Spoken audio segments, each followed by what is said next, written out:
கர்த்தராகிய இயேசு கிறிஸ்துவின் நாமத்தில் உங்கள் அனைவருக்கும் அன்பின் வாழ்த்துக்கள். இந்த நாளுக்கான வேத தியானம் 2 கொரிந்தியர் 12ஆம் அதிகாரம். இந்த அதிகாரத்தில் பவுல் அப்போஸ்தலர் மேன்மை பாராட்டுதலை குறித்து சொல்கிறார். முதல் வசனத்திலேயே சொல்கிறார், மேன்மை பாராட்டுதல் எனக்கு தகுதி அல்லவே என்று சொல்கிறார்.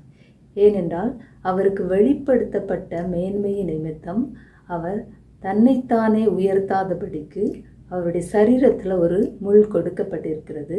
அந்த முள் சாத்தானுடைய, அவரை குட்டும் சாத்தானுடைய தூதனாய் இருக்கிறது என்று பார்க்கிறோம்.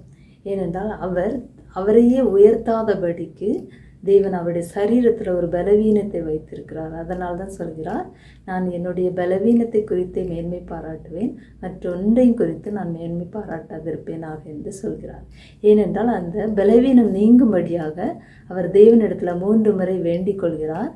அப்பொழுது தேவன் சொல்கிறார், என் கிருபை உனக்கு போதும், பலவீனத்திலே என் பலன் பூரணமாய் விளங்கும் என்று சொல்கிறார். அப்படியாக அவர் அந்த தேவனுடைய வார்த்தையை ஏற்றுக்கொள்கிறார். அந்த பலவீனத்தை அவர் தாங்கக்கூடிய அந்த கிருபைகளை தேவன் கொடுக்கிறார். அவருடைய பலவீனத்தில் தேவனுடைய பலன் பூரணமாய் விளங்குகிறதுனால அவர் தொடர்ந்து ஊழியம் செய்ய முடிகிறதை நம்ம பார்க்கிறோம்.